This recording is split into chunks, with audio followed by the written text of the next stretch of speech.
Sure. Jack Hamlin, Energy Strong and Summit Engineering.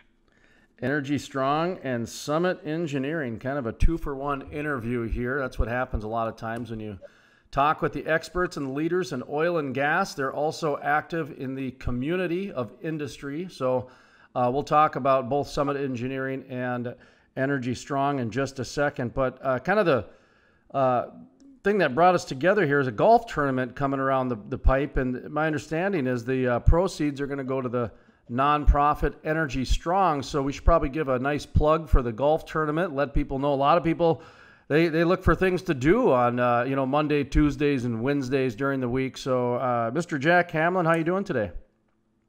Doing awesome, Jason. Thanks for the time today. And the golf tournament is hosted by Emprestiza.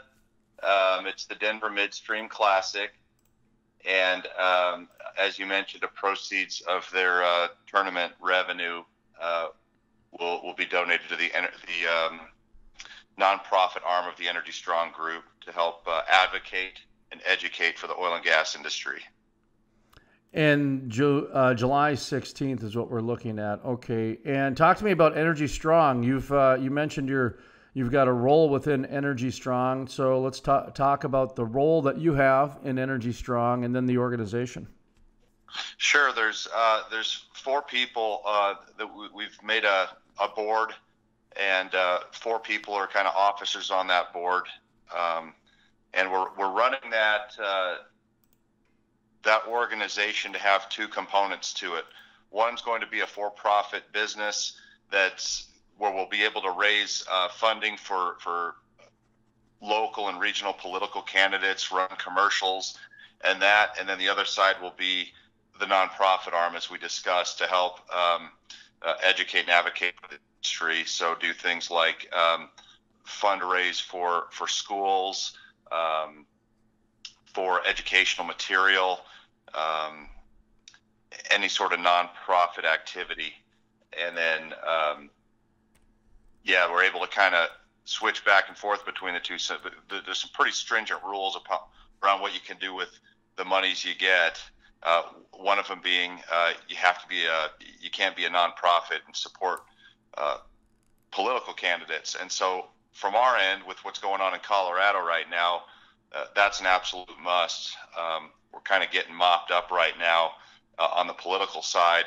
I talked to you back when Prop 112 was hitting, and that felt like after we got through it, it was a victory. And then because of the way the elections ended up, Senate Bill 181 hit us like a freight train. And there was just a realization within our group that there was no voice for the oil and gas industry here locally. The historical methods of trying to communicate with the community just wasn't working, because it had been shifted. The narrative and the discussion has been shifted mainly on social media and very grassroots. We realized we needed a mechanism to kind of counter that in the same fashion, online, social media driven, and then being able to eliminate a lot of the filtered messaging that the oil and gas industry typically puts out there. Seemed to be pretty ineffective. So we were looking at the events and the town hall meetings and the legislative proceedings, and realizing that not a lot of people understood the political process and when these meetings were happening, and we had to get people mobilized. That's kind of at its essence what this was about, was educating people that were in the oil and gas industry and peripheral companies and people who supported it, educating them on what was going on, when the meetings were happening, live streaming those meetings for those who couldn't attend so they could watch on their computer what was happening, what was being said, the narratives that were being pushed.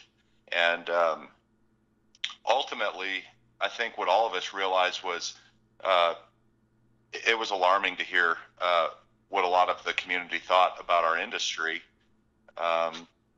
And we had to really realize that this isn't what kind of came out of it is not a partisan issue. It's trying to be made one, but it's really not. It's around energy independence and how do we get better at explaining to people what we do and how safe it is.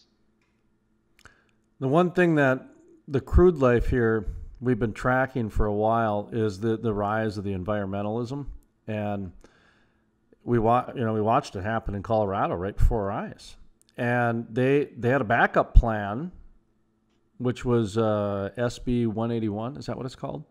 Correct. Yeah, Senate Bill 181. And to me, it seemed like a Trojan horse type of a situation, to where, from the outside looking in, when I saw the governor of Colorado come out and use the word war on oil and gas, and all of a sudden, pretty soon this new restrictions, which essentially ends up being a ban on certain areas because you deal with feet and public safety and that sort of thing. How did that kind of the politicalness happen? I guess because I've been going to Colorado for 5 years, and generally I stay in Fort Collins when I go. I don't mind driving 45 minutes into Denver. I can't deal with Denver's traffic, man. It gets a little intense for somebody who doesn't live in it day to day. And it's nice to have Horsetooth so close. You can just go and hike if you want at the end of the day, type of a thing. But in the breakfast bars in the morning, I'd be talking to strangers, and they'd look over their shoulder before they said they worked in the oil and gas industry. And that was weird to me, because I always thought Colorado embraced the oil and gas industry. So I watched the evolution happen over the course of like 5 years. And talk to me from your perspective how that evolution kind of happened. Yeah, so the evolution was it was quick. So I completely agree with you, where people kind of have some people have started to look over their shoulder before they discuss what they do in oil and gas. A large amount of us, including myself, don't. We're very proud of what we do, and having seen it and been boots on the ground in the industry for 11 years, very educated on what goes on. And so when I look at it, it's really interesting. So you've got the same groups that all want the same thing, is what it boils down to. So we consider ourselves environmentalists. When you look at, like, air quality's never been cleaner. That's a fact. Ever since the EPA was instituted, our air has never been cleaner as it is today. That's because of natural gas consumption, converting old coal plants, converting other infrastructure to take clean domestic natural gas. The evolution of this, it really rocked our industry, and that is what created Energy Strong. And that's why I think there's been such people have kind of clamored to that. We've got over 15,000 members on social media, on a group that was effectively started during Prop 112 just six or 7 months ago. So the evolution was, when you look at how Senate Bill 181 happened and how we got where we are today in such a short period of time. Yeah, Prop 112 came through. That was all the focus. We fought that. The state spoke. I mean, it was beat by a very sound margin that they don't want those types of restrictions on the oil and gas industry, because it is an important piece of not only the economy and jobs and all that, but energy prices and combating energy poverty, and even our biggest detractors. They get in the shower every morning on using a hot water heater, turn on their AC or furnace, get in a car that's powered by fossil fuels and made by fossil fuels. And so our perspective was, we're doing a good thing. It is virtuous. Fossil fuels are virtuous. That's why people that come and argue against fossil fuels, they still use the product every day. It's the realization there's how do we communicate and prepare better. So during Prop 112, we're looking at that gets beat, and then out of the blue, for a lot of people, some people may have known about it, but out of the blue, I didn't really understand how government worked, to be honest with you, at a regional and state level. didn't realize that these types of laws could be passed without a vote or being put onto a ballot. That's partly my own ignorance there, but a lot of people have that. They're not engaged in day-to-day politics and the town hall meetings and the meetings and state legislative meetings and that. And so as these things started to unravel, we realized, that, we beat Prop 112, and Senate Bill 181 came through, and that is a much larger threat to our industry and our way of life. So the evolution was so fast, we needed an agile group of people that would show up and weren't afraid to speak a message that wasn't filtered, that was just, this is the story. And my particular story is that I own and operate an engineering company that our whole purpose is to make sure that the facilities and the pipeline systems that we design are the absolute safest and environmentally friendly facilities and pipelines on the planet. And that's not an exaggeration. Colorado sets a precedent for the entire globe on developing oil and gas facilities and resources the best way. And there's no other way to put it. We are the gold standard for the entire world.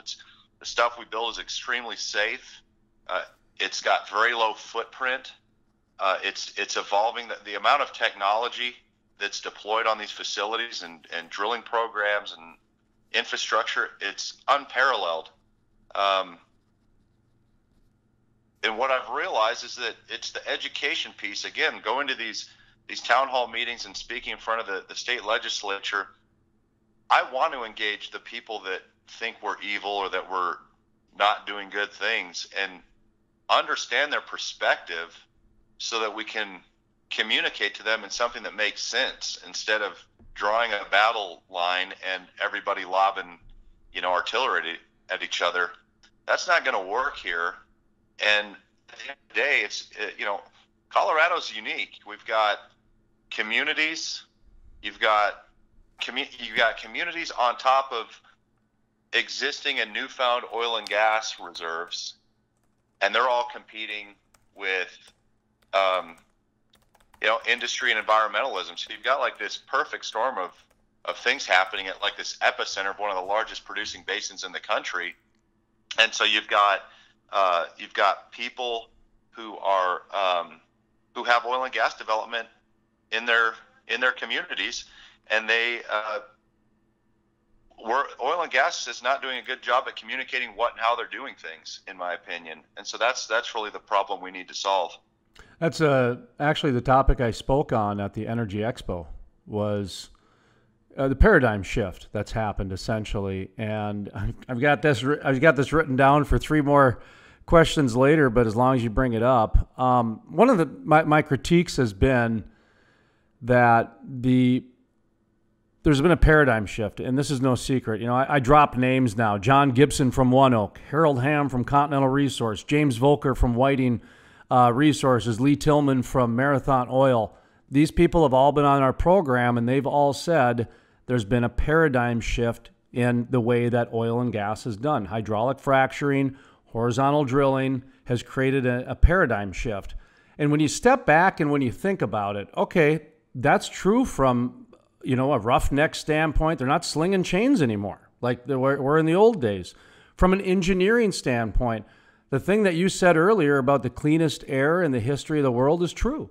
And the United States are the one who actually bringing the regulations over to other countries. So not only is it true in the United States, we're actually cleaning the air because of the fossil fuel regulations that we've learned from over the past. And so when you kind of keep, I'm sorry, were you going to jump in there on that? Yeah. Well, yes, I'm very passionate about it. So I was born in 1978, right? So I'm a child growing up through the 80s and 90s. When I was growing up, in Denver, there was a brown cloud over the city. We had leaded fuel. There was leaded paint. There was aerosol problems. I watched dirty air became clean. Even though our population has more than quadrupled, the air has gotten cleaner. So think about that. Our population's exploding, and our air is actually getting cleaner. And the same thing holds true with oil and gas production. he's the thing that's never talked about in any of these meetings is just how technologically advanced oil and gas drilling has become, with less of a footprint, with drilling rigs become much more efficient. So you need less of them to do more. The impact on designing multi-well pad facilities has been unbelievable. So you're drilling and putting way more wells in a compact area, and then horizontally drilling those out. And so your footprint's less, your emissions are less. So as drilling in our state has also grown exponentially, I think 4 or 5 times in the last 20 years. The emissions from oil and gas have gone down 50%. So when you look at what you're talking about here, is that the technological innovations are actually, they're like putting a guy on the moon, basically, because I grew up around the same time you did, and there was a book, Harry the Dirty Dog, and Harry went out and he got dirty in the coal mines, he got dirty in the oil and gas chutes, and he was just, basically every day you were told coal and oil and gas are dirty. And then I remember the first time going to Pittsburgh, I thought, this is a gorgeous city. Wow, this is not dirty. This isn't like I thought it would be, and everything else. So to me, getting back to the paradigm shift, okay, the way that we drill, we had to paradigm shift. Go to the human resources department. Go to the engineering firms. Do you think big data has changed how they do business? Absolutely. So the paradigm shift happened there too. I think it's time, and this is what I spoke about, that the way that oil and gas approaches public relations and marketing and everything else needs a paradigm shift as well. Because when you look at what we've done over the last 10 years, we have made more money as an industry with $100 oil than any other 10-year period in the history of oil and gas. And when you look at the body of work that's already been done, and this was a hard pill for us to swallow at the conference. I had to change my business 3 years ago, and we can get into that too. But when we look at the 10 years of the body of work that's been done, with the most money we've ever made and the most money we've ever spent as an industry, we just got banned in Colorado. Oregon passed the same thing through their Senate. Wyoming did some ban on the BLM land. We have 2 presidential candidates, Bernie Sanders and Elizabeth Warren, actively as part of their platform having a public discussion about banning fossil fuels, and the new Green Deal puts us out of business in 10 years. So it's time to really rethink how we do things. And you're tugging at every heartstring that I've got. I'm very passionate about this industry. It's the last bastion for capitalism, man. Without this, I mean, that's how dire I'm trying to hang on to oil and gas. I truly believe it's the last bastion for capitalism, if you want to get really deep with me. Yeah, I mean, Jason, going back to, I tell you how I grew up, every presidential and regional candidate politically ran on energy independence. That's how important it was. We were going to war over this resource within my lifetime, and I'm 41 years old. It's not that long ago. And in the last 5 years, there's been such a monumental shift from, okay, we've achieved energy independence.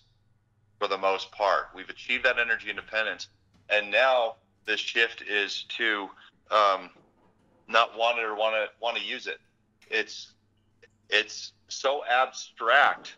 The industry very clearly has a hard time responding to that. And when I talk about filtered messaging earlier, that will not work here, and it's not working. It's a waste of money, in my opinion, to try and filter your messaging such that tries not to offend or be too strong on a message one way or the other.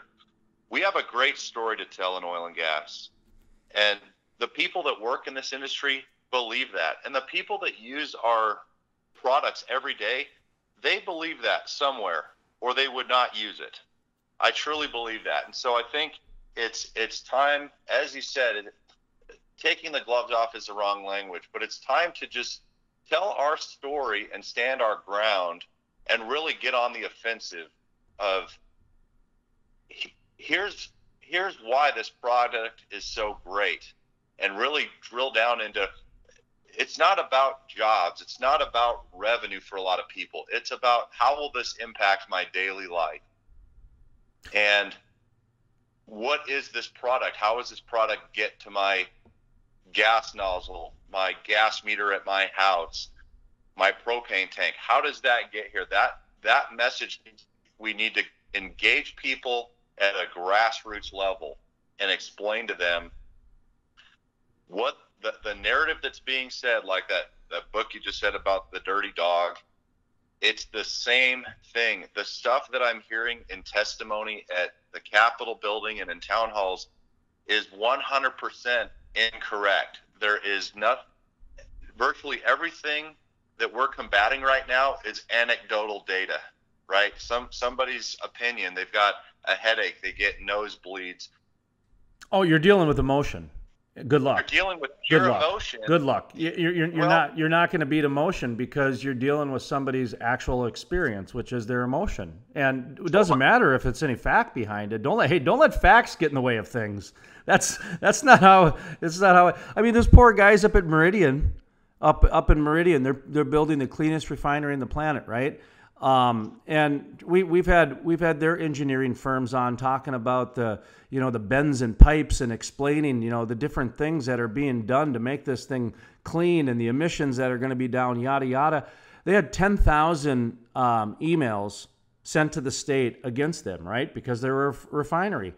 97% of them were identical. That's the new age of what's going on here, is that the templates are being done and they have like an orchestration behind them.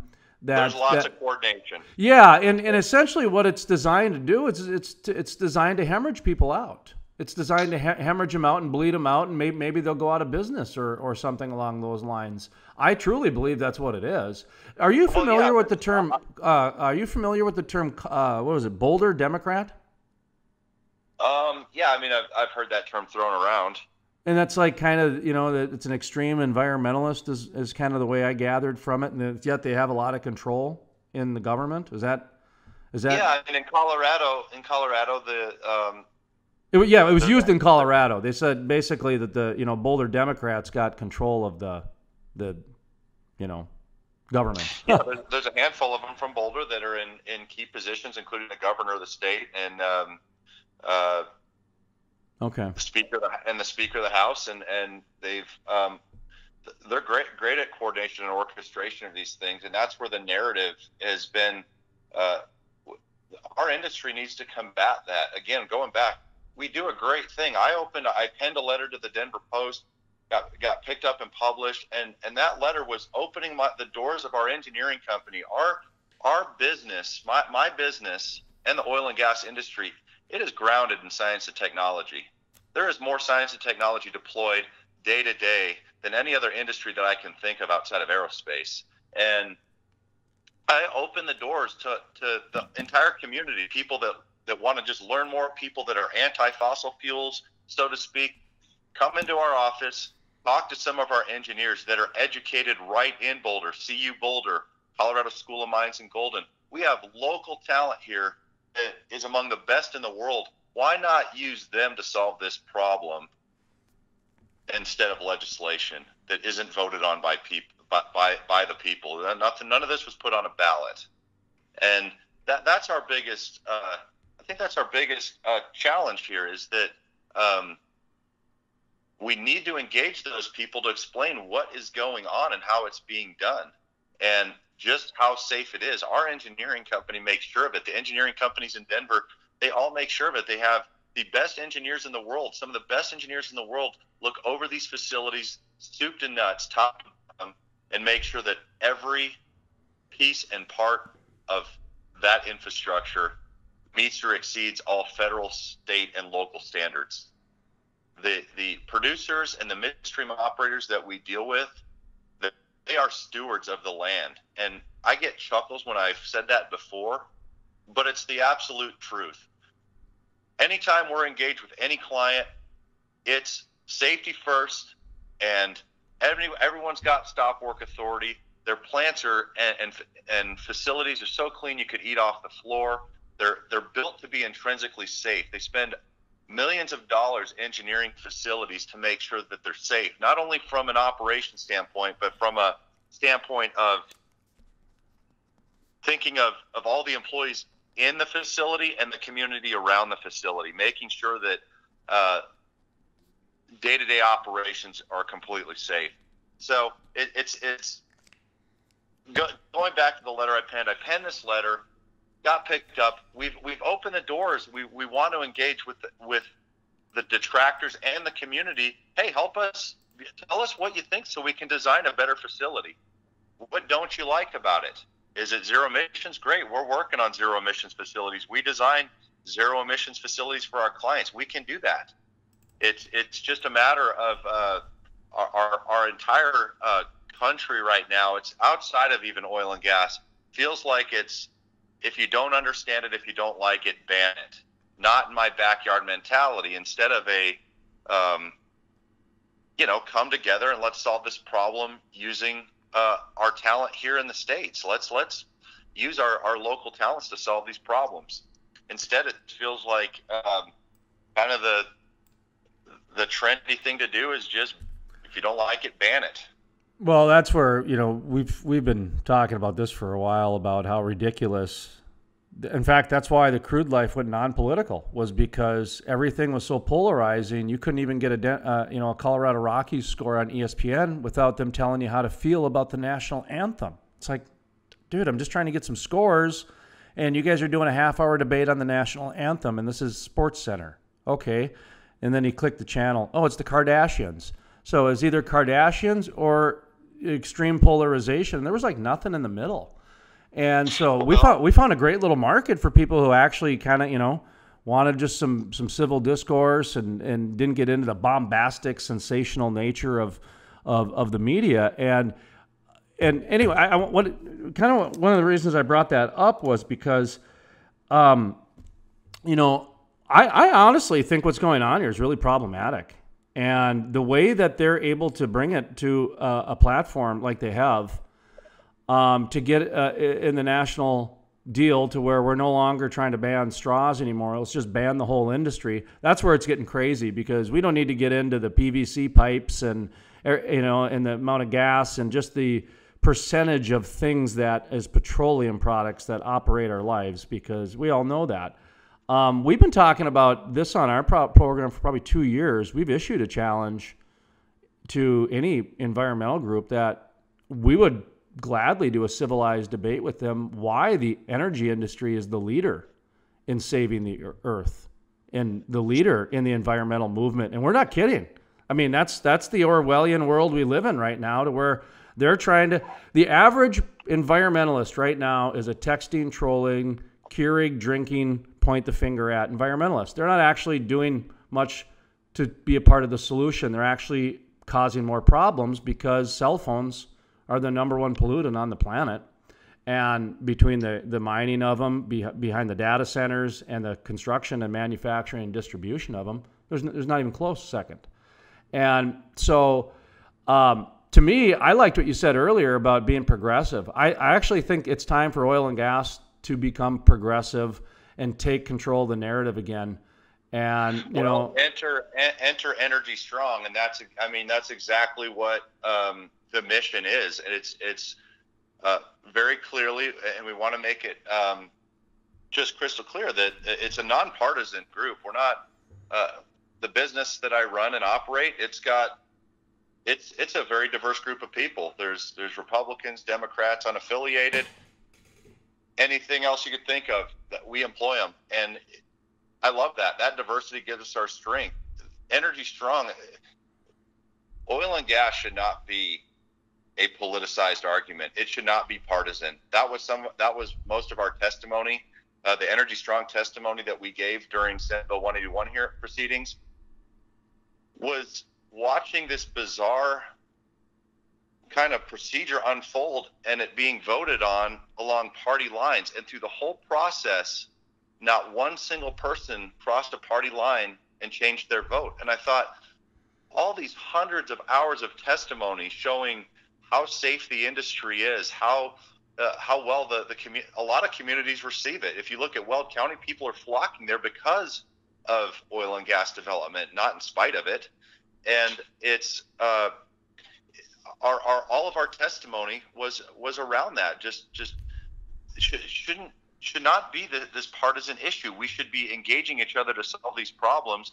And if it's a aesthetic issue, if it's a true health and safety issue, let's figure out what that issue is, and we can solve that. And I believe we can solve that through engineering and discourse, not moratoriums and banning. And that's my big, that's at the heart and soul of Energy Strong. That's what we want. We want to engage people that want to learn more, people that don't like us, people that are undereducated or miseducated about the industry.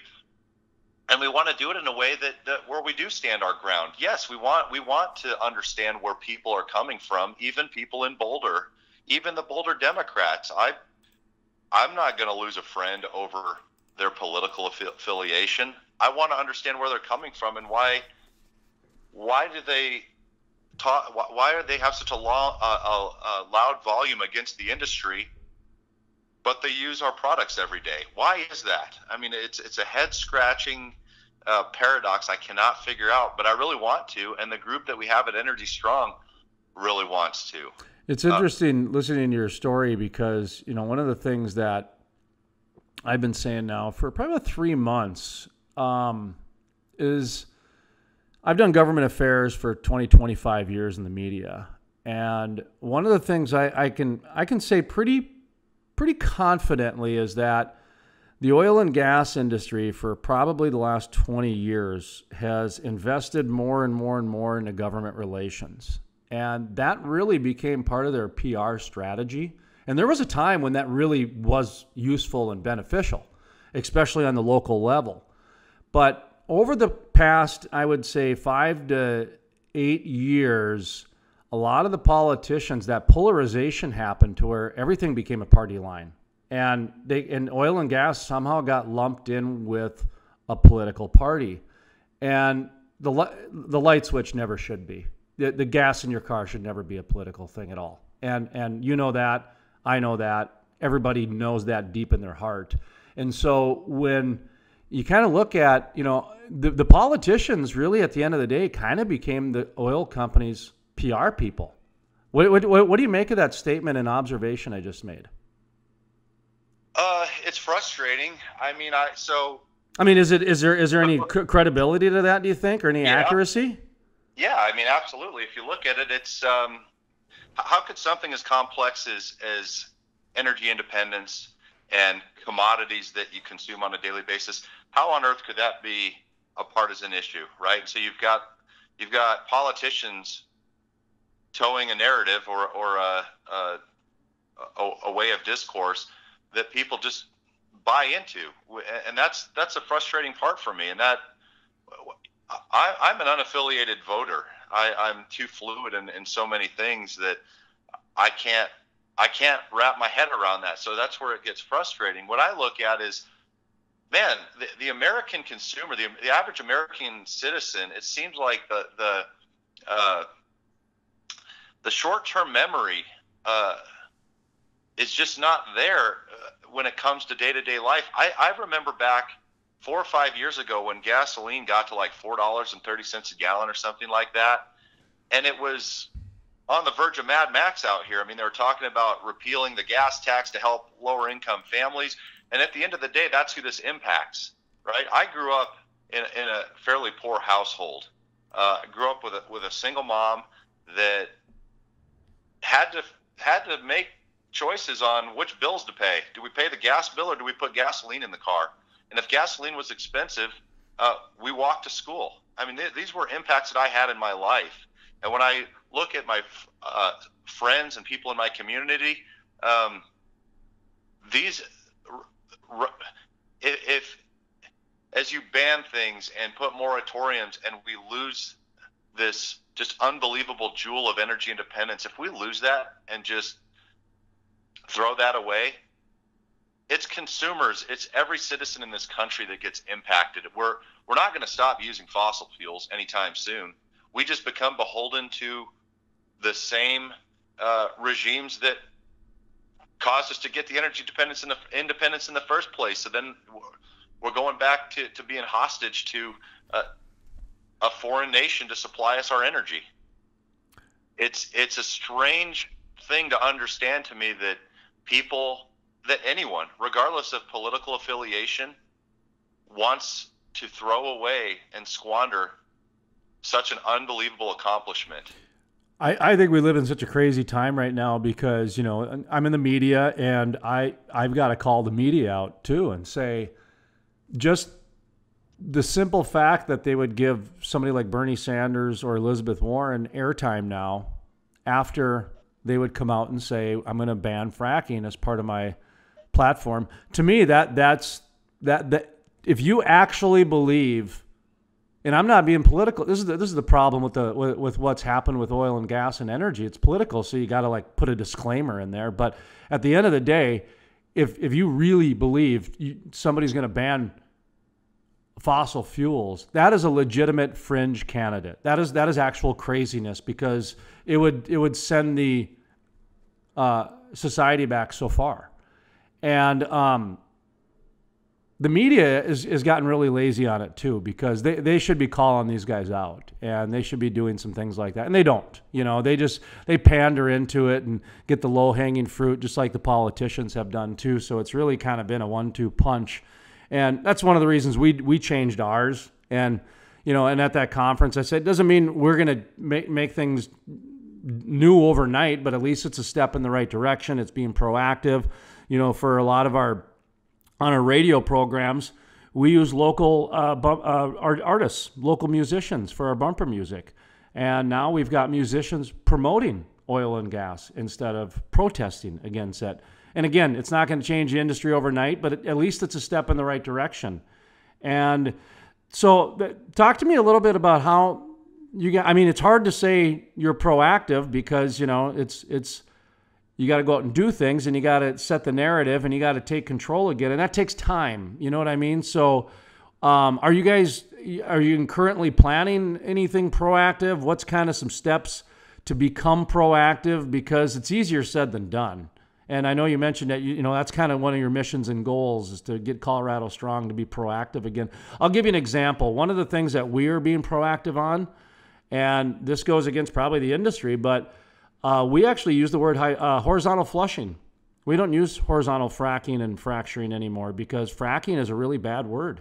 It has a negative connotation to it. And you fracture a bone, you fracture a relationship. There's a fracture in the dam. So we just started using horizontal flushing, especially when talking to children, especially when talking to kids. We use horizontal flushing. And the kids smile because they flush a toilet every day. That's where the poopy goes, man.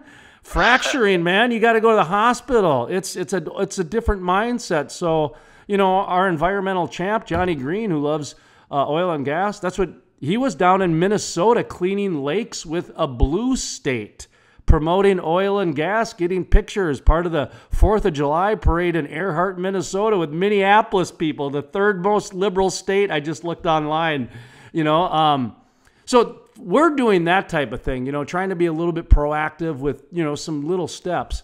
What kind of discussions are you guys having? I have no idea if you guys are, like I said, in the midst of anything or what, but just talk to me about the proactive nature of things. Yeah, so we're in the midst of several things. So a lot of it is, again, broadcasting out to our followers on social media and our email lists on upcoming events, and mobilizing people to those events, getting those chairs filled with people that would otherwise not want to be there, not even know about the meeting. So we're fighting back on the front level of we're getting people to get there. That's the first thing, right? And then you're trying to mobilize right now.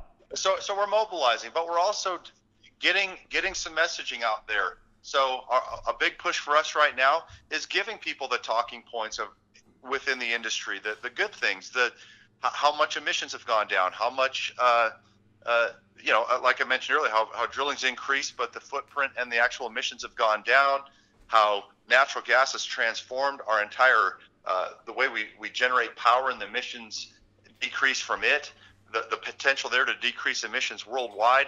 So we're giving people the tools to do that. We're hosting our own happy hours and getting people from the mission of Energy Strong is to unite the oil and gas industry and everybody. That if you touch a molecule of hydrocarbons, we want you there. We don't care if you're downhole, engineering, construction, an operator, whatever you are. If you're in the industry, if you're in trucking, recruiting, whatever it is, we want you there, and we want to hear your story and the impact. One of the things that we did proactively was a Tip the Bill campaign. I'm not sure if you saw that or not, but that went pretty viral. Where we, if you went out to dinner with your family and it was $60, you tipped $60, and you put on there paid for by Colorado Oil and Gas, Energy Strong Colorado, trying to raise awareness to, hey, our industry has a very big impact in this state beyond the revenue that's generated by the oil and gas producers, right? Those are the numbers that the proponents of the bill, they used. Colorado's, the oil and gas industry supports 29,000 jobs or something like that in Colorado. The real number's way more than that. It's just companies like mine, an engineering company of 110 people. Our SIC code doesn't correlate with oil and gas. It's under engineering. They don't count that as an oil and gas job, even though 100% of my revenue comes from oil and gas. So the Tip the Bill movement was huge. The happy hours are great, getting people together, trying to get our narrative going, which to me, narrative seems like a deception. So I don't even want to use that word. It's more of a let's get our messaging out there, and so everybody understands the good, and we all are giving we're not using anecdotal data, we're using empirical data. These are the facts, and this is why it's good. And then beyond that, we're looking at backing and helping fundraise for local political candidates here that are oil and gas friendly. So we've got kind of a multi-prong approach at this point. To not only counter what's going on, but get ourselves in get footing to get on the offensive a little bit. And one of the big components we're also doing is, if you've gone to the Energy Strong website, www.energystrong.com, but there's a bunch of merchandise on there that you can purchase, hats and shirts and stuff like that is emblazoned with Energy Strong Colorado, and there's several other states.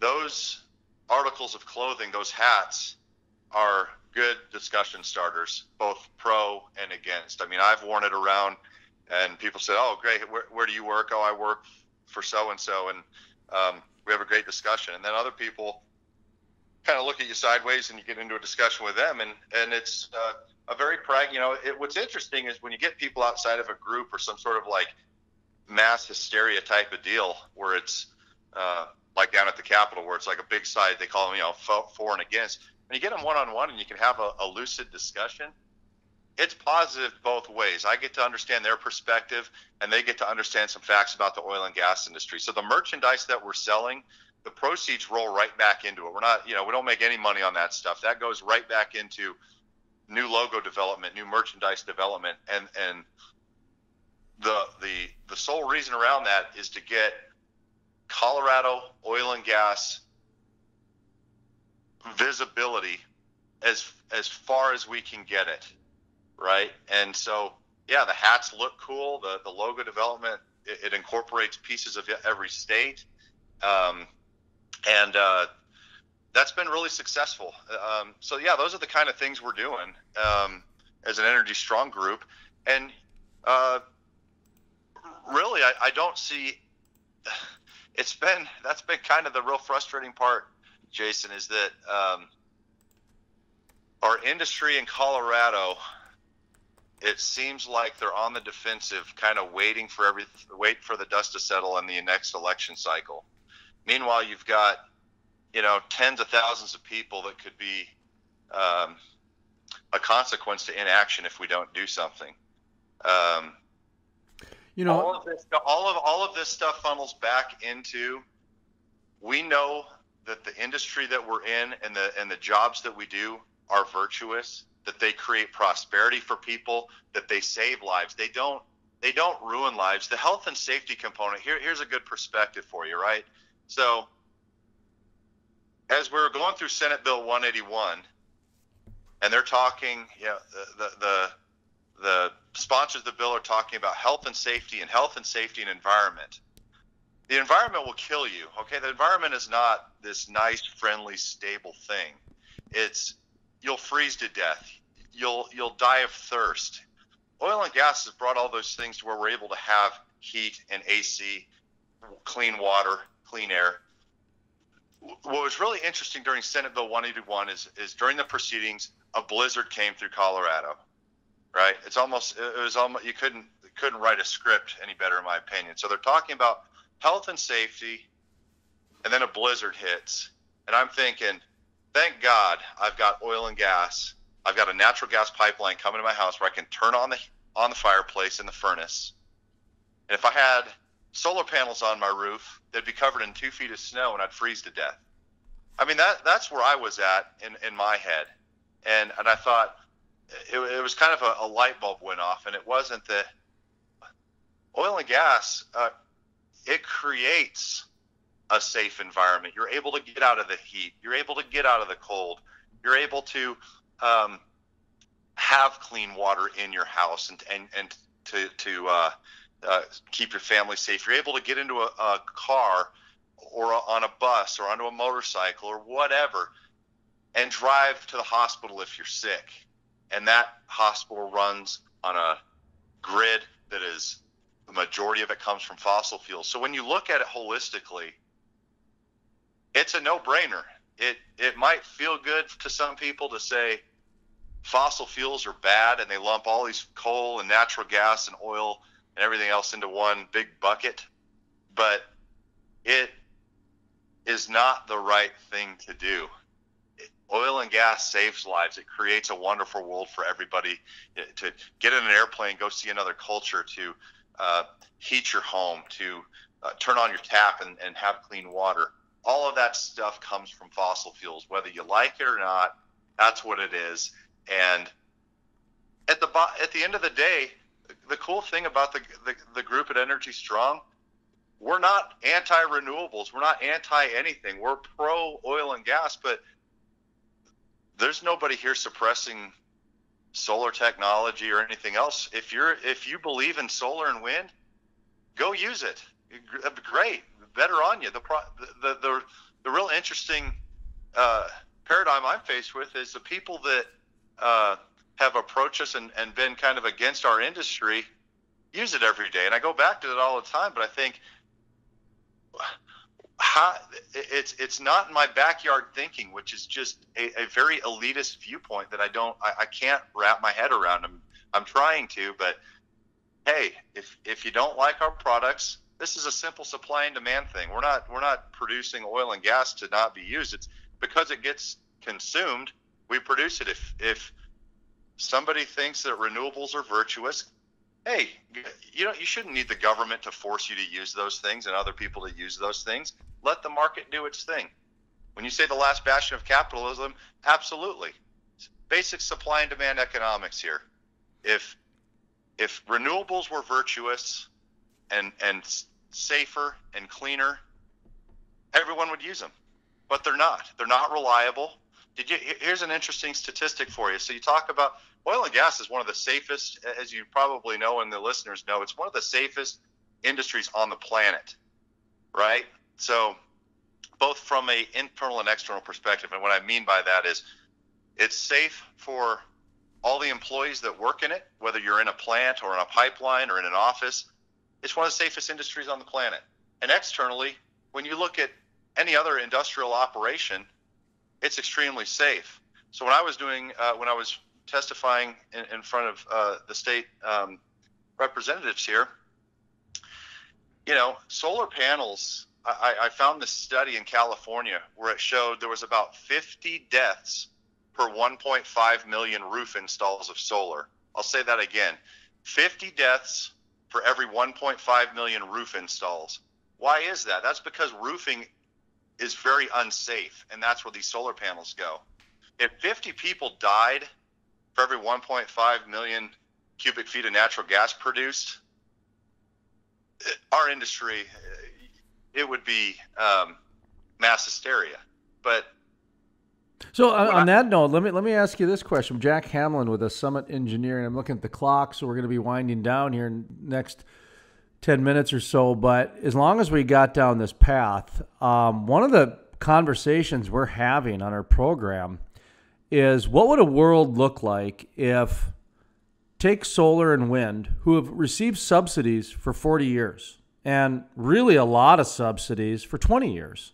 And they had their own benchmarks. We were supposed to all be able to have solar panels for our houses, and cities were supposed to have wind turbines to power their cities and rural America as well. And these were all supposed to be affordable. Okay, that was the benchmarks put out by the industry, not by anybody else. The industry put those benchmarks out. Okay, we gave them millions and billions and cajillions of dollars to do this. Now, what would happen if, say, for the next 5 years, we took the subsidy, 100% of the subsidies that have gone to wind and solar? You've had 40 years, man. Too bad. And put it to natural gas. Think about what would happen to the flaring in the Permian and in the Bakken alone. Okay, just from that perspective, because in North Dakota, the oil and gas companies pay, I believe it's 11.5% extraction and production tax, one of the highest in the nation. And they also have fees they got to pay. They're regulated as well. And then they always make sure that the churches have enough money for the bake sale, and they always make sure the Little League team has enough for the ball jerseys and et cetera.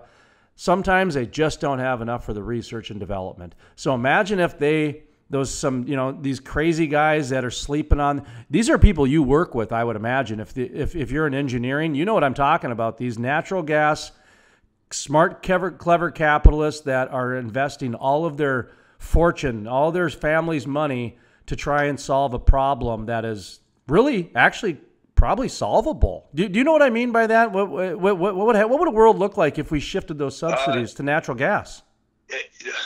You'd have the cleanest environment, way cleaner than any renewable power. Natural gas is extremely clean, and that's one of the biggest. It's one of the biggest narratives that I think the industry has an opportunity to overcome, which is every single citizen in Denver, with of course, including a very small population that's not hooked up to a natural gas distribution system, but virtually every home has a natural gas pipeline coming to it, and you burn natural gas inside your house in a fireplace and a furnace. If we were to, instead of flare this precious resource, it's one of the things that drives me nuts the most about our industry. But we're a little bit beholden because of federal rules. But if we were able to capture all of that natural gas and export it around the globe to places like China and India, and even in our own country into New England, where they're using, they've got these moratoriums on any sort of natural gas development, so they burn heating oil instead, or they import LNG from Russia. I mean, these are to America, right? It's just unbelievable. If you're to export all of our natural gas, we are sitting on a world-class resource that the world envies. The rest of the world envies us. There's still billions of people that don't even have basic electricity, access to electricity. We have all this natural gas. We've got an excess amount. You've got negative pricing on takeaway in the Permian because there's so much natural gas. If you were to invest that money into natural gas infrastructure and export terminals, you would drive down emissions something like 90% globally. I don't have the actual statistic on me, but we'll have that on the next discussion. I'll follow up with you in an email. It would be unprecedented. And the beauty of something like natural gas is it's reliable, it's dependable, it's abundant, and it's cheap. And it's clean. It's almost a perfect fuel for humanity, for energy. That's why we use it every single day. But it's again, I go back to, it's so clean you burn it in your own house with your family inside your house. It's that clean. You burn ethane. It's nothing left hardly. It's unbelievable how clean it is. and it's been lumped in to be like coal or oil. There's really a shift that needs to happen there for people to embrace domestic American natural gas. We've been using it for decades, and we have hundreds of years of supply left. I mean, I look at it from just a market standpoint to where, subsidies shouldn't direct a market, but if we're already doing subsidies one way and we shift them to another, let's take a look at what's going to happen here. Okay, so some new capitalists are going to get some money, probably some energy companies as well. All right, what happens from there? Oh, we might come up with some new super plastic that, everybody can now have a pool in their backyard for under $2,000. I mean, who knows? We have no idea what could happen. But here's what would happen, at least in North Dakota, and I believe in some other places. Local mineral owners would receive royalties now, because in North Dakota, they don't get paid for the ones that get flared. And all of a sudden now, you would have a corporate subsidy. You'd have a capitalism subsidy for a small business owner, and then you'd even get a local stimulus out of it. So the cafes and the Hank's Hardware and all these guys would all of a sudden, get a little bit of a boost in the economy because some local mineral owners got a boost in their monthly royalty checks instead of having the stuff flared out. Do you know what I mean by that? To where it just seems like it would be such a smart move. I'll do you one better. I mean, you take the capitalists out of it, you take all of that out of it and go back to the consumer. The industry, our industry is driven by demand, period, the end, right? So the capitalists and the business people and the engineers and everybody else, they came together and they found a way to compete on a global level with Saudi Arabia, with the Middle East, and we're able now to produce oil and gas economically at prices that people would have thought were impossible 5 or 10 years ago.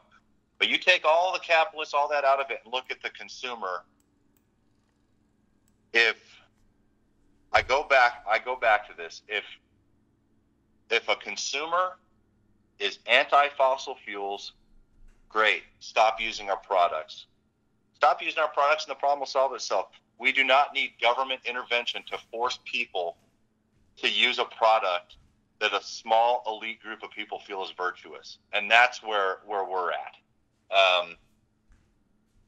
We should not need government intervention, so kind of subverting the will of the people, not taking it to vote, but through their majority, their party majority in the state, force a measure onto the entire state, forcing them to use an electric car, to use renewable energy.